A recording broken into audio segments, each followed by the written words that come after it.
नमस्कार, India fact news 24/7 देख रहे हैं आप और मैं हूं आपके साथ मुस्कान चौधरी। तस्वीरें हम आपको करनाल के कल्पना चावला मोर्चरी हाउस से दिखा रहे हैं। आप स्क्रीन पे जिसकी तस्वीर देख रहे हैं इसका नाम मोनिका है और शादी को 4 साल हुए थे और वहीं 2 साल का एक बेटा और एक 8 महीने का बेटा जो है वो बताया जा रहा है। तस्वीरों में आप साफ तौर पे देख सकते हैं किस तरह से और भाई की तरफ से यानी परिवार वालों की तरफ से आरोप लगाया जा रहा है कि मोनिका को उसके ससुराल के द्वारा जो है जहर दे दिया गया है। हालांकि बताया जा रहा है कि मोनिका की जब लास्ट कॉल आई और उसके बाद बताया गया मोनिका के द्वारा कि मुझे मेरे ससुराल वालों की तरफ से पीटा जाता था और मुझे जहर दे दी गई है, अब मैं नहीं बचूंगी। एक बार उनके भाई यहाँ पर उनसे जानने की कोशिश करेंगे आखिर क्या कुछ पूरा मामला जो है वो रहा है। अभी 4 साल पहले शादी हुई थी और शादी के बाद में 2 साल तक सब ओके था, 1.5-2 साल तक सब ओके था। उसके बाद में अचानक से पता नहीं क्या परिवार में ऐसा हुआ कि आपस में मनमुटाव हुआ। उसके बाद में लड़की घर बताती भी नहीं थी। हमें तो रिसेंटली अभी 2 दिन पहले पता चला कि भाई मेरे को 2-3 दिन से मारा पीटा जा रहा है। तो घर वाले जैसे आए, मायके वाले जैसे मेरे मम्मी पापा आए, मैं मर्चेंट नेवी में तो जो ड्यूटी पे था, मैं घर पे नहीं था। ये मेरे मम्मी पापा, मैं तो आज ही आया हूँ नाइट में। तो जैसे मेरे घर वाले वहाँ पे पहुँचे मम्मी पापा, तो उनके सास ससुर ने अचानक से उन पर मारपीट स्टार्ट कर दी और पैसे की धमकी दी। तब तक ये मैटर नहीं पता था कि भाई इन्होंने जहर दे दिया है। ना ही लड़की ने अपने मुंह से बताया था उस टाइम तक कि भाई मेरे को जहर दे दिया गया है और ऐसा कुछ है कि भाई नॉर्मल है, चलो ट्रीटमेंट करा देते हैं। घर वाले चले गए बेफिक्र होके, वो हाथ पैर जोड़ने लगे। लड़की को इतना धमकाया और इतना मारा पीटा जा रहा था कि हम ये कर देंगे, हम वो कर देंगे, बोल बहुत टॉर्चर किया जा रहा था और पैसे की धमकी हमेशा देते रहे वो लोग।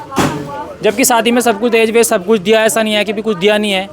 सब कुछ हमेशा बोलते रहे कि तुम्हारे घर वालों ने क्या दिया, ये दिया वो दिया। चलो उसको तो छोड़ते हैं, मेरी बहन अब इस दुनिया में है ही नहीं। मुझे इस चीज़ को कोई उचित नहीं कि मुझे दहेज का कोई बात करना है।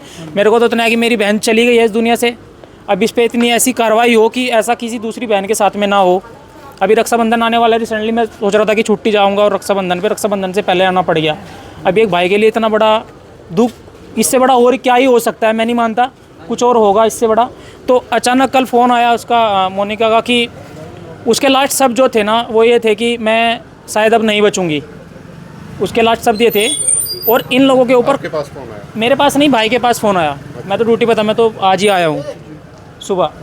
तो उसके पास फ़ोन आया, मेरे छोटे भाई के पास फ़ोन आया कि मुझे लगता मैं अब बचूंगी।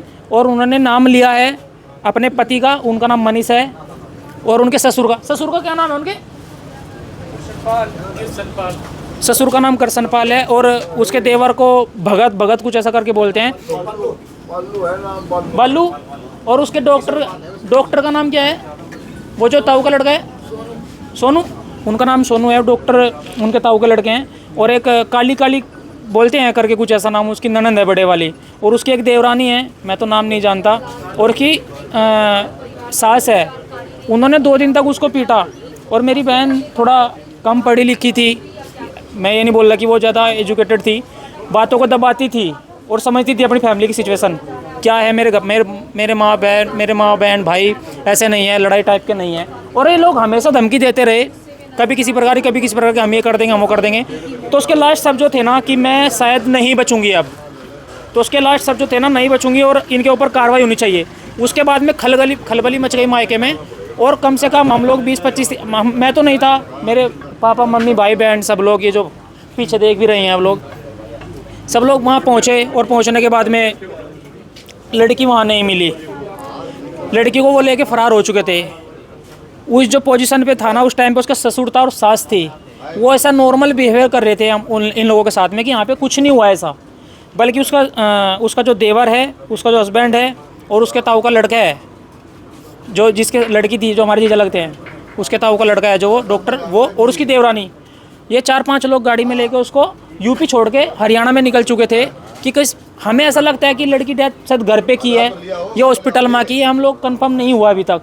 लेकिन वो शायद इसलिए कि आप सबूत मिटा सके, ऐसी कोई साजिश थी उनकी कि भाई हरियाणा में क्यों, यूपी में हमारी एक से एक हॉस्पिटल है, नियर बाय भी दिखा सकते थे, अचानक से यहाँ क्यों आना पड़ा उनको। अभी फिर यहाँ से इन लोगों ने यहाँ तक कि एक शब्द भी ये नहीं बताया कि हम लोग लड़की को लेके, जब मैं सर आपसे पूछना चाहता हूँ, ऐसा हो सकता है क्या किसी की वाइफ जहर खा गई, चाहे वो खुद खाई है, पड़ोसी ने खिलाया, खुद खाया, कुछ भी हुआ, कोई भी सिचुएशन बनी है, क्या वो मायके वालों को नहीं बताएगा लड़की के कि हम लड़की को लेकर हॉस्पिटल में आ गए, लड़की डेथ कर गई, वो लड़की को छोड़ के भाग गए? इसका क्या कारण हुआ?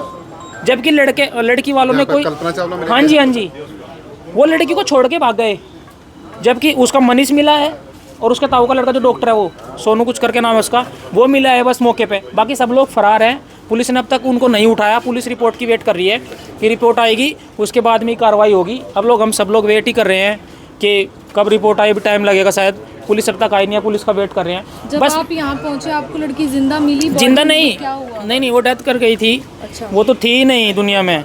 उसको तो लेके घूम रहे थे फॉर्मेलिटीज़ के लिए, और हमको जितने भी सर उनके साथ में आदमी थे ना, उनके सबके फ़ोन स्विच ऑफ थे। ये भी तो एक बड़ा रीज़न है ना। डर, आप लोग इतने बड़ी हस्ती हो, आप बोलते हम ये हैं हम वो है, पुलिस केस भी नहीं हुआ, फिर डर क्यों रहे हो आप लोग? बॉडी देखी आपने, क्या हालत? अभी तक बॉडी मैडम नहीं देखी, हम तो वेट ही कर रहे हैं। पोस्टमार्टम हाउस के बाहर बैठे हैं हम लोग, सब वेट कर रहे हैं। हमने किसी ने भी अब तक अपनी बहन को नहीं देखा है। एक दो बार छोटी मोटी होती है ना कि ये हो गया जैसे कि नॉर्मल। अब बहन ऐसी है कि भाई अरे क्यों उजागर करना अपनी बात, घर की बात घर में है। अब ऐसी इतनी बड़ी सिचुएशन हुई, लड़की ने लास्ट अब ये बताया कि मेरे पास 2 दिन से मारपीट हो रही है और मैं फाइनली बोलती तो मेरे को जहर दे दिया गया है। और उसके फेस से भी पता चल रहा था, उसका फेस पूरा पक चुका था। घर वालों ने ज़बरदस्ती की भाई हम लोग घर दिखा लेंगे, तुम लोग ट्रीटमेंट नहीं करा तो हम लोग करा देंगे। इनको मारपीट के धमका दिया, कमरे में बंद कर दे, खूंची भर के इनकी ऐसा हाथ पैर पकड़ के, और गुंडे मवाली को उनको कहाँ आगे इकट्ठे किए हुए थे ये लोग। तो पे ये लड़ाई हो रही थी घर में 2 दिन से, आप बता रहे ये तो पता नहीं चला मैडम, ये तो वो लोग ही बताएंगे, उनसे पूछा जाएगा। तो ये 2021 में हुई थी भैया। बच्चे 1-2 साल का बेटा है, 8 महीने का बेटा है। 2 लोगों को गिरफ्तार कर लिया। 2 लोगों को गिरफ्तार कर गए, हस्बैंड को और उसका ताऊ का लड़का है जो उसका देवर है, जो देवरानी है, ननंद है, उसकी सास है, वो लोग अभी बचे हुए हैं। उसका ससुर है, वो लोग बचे हुए हैं। और सबसे ज़्यादा जो कहाँ पर शिकायत दी है आपने? चौसाना पुलिस चौकी पड़ती है, near by Bidoli, UP Uttar Pradesh. आपका गांव कौन सा पड़ता है? अम्बेटा पीर, डिस्ट्रिक्ट सहारनपुर, तहसील नगुड़, ब्लॉक गंगो। और शादी